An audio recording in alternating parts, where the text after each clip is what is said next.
Hello दोस्तों, subscribe my YouTube channel Joy Kids World and press the bell icon. Himalaya की पहाड़ियों में हवा घायल जानवर की तरह चीख रही थी।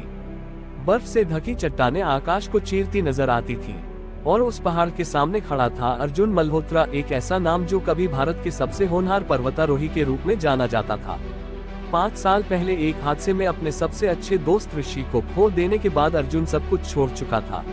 वे दोनों कंचनजंगा की चोटी से उतरते वक्त एक दरार में फिसल गए थे।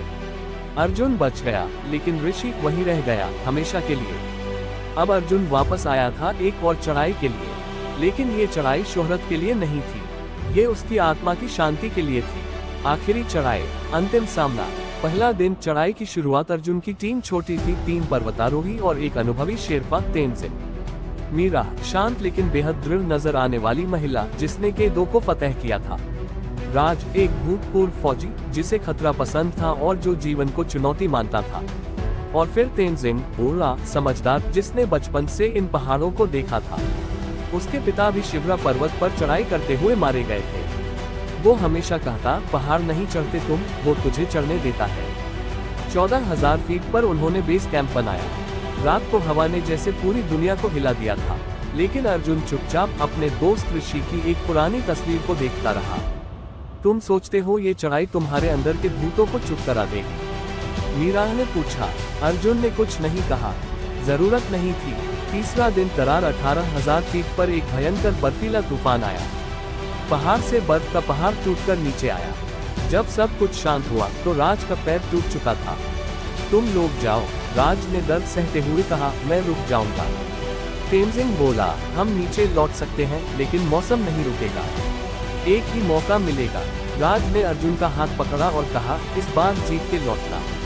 5वां दिन बर्फ की दीवार में खड़े थे। दीवार के सामने 1000 फीट लंबी सीधी बर्फ की चट्टान। एक गलत कदम और सीधे मौत। चढ़ाई के दौरान मीरा का पैर फिसला, वो हवा में लटक गई। अर्जुन ने खुद को स्थिर किया और उस खींच लिया। जब वे ऊपर पहुंचे, मीरा थककर गिर पड़ी। मैंने मौत को पहले भी देखा है, वो बोली, लेकिन यह पहाड़, ये जिंदा है। अर्जुन ने ऊपर देखा, चोटी अब पास थी। तो चलो इसे जगह देते हैं। 6ठा दिन तूफान, बस 800 फीट दूर एक और तूफान आ गया। सब कुछ सफेद हो गया। उन्होंने बर्फ की गुफा बनाकर रात बिताई। उस रात मीरा ने पहली बार कुछ साझा किया। मेरे भाई की मौत नंगा पर्वत पर हुई थी। मैंने सोचा उसे फतह करने से सब कुछ ठीक हो जाएगा।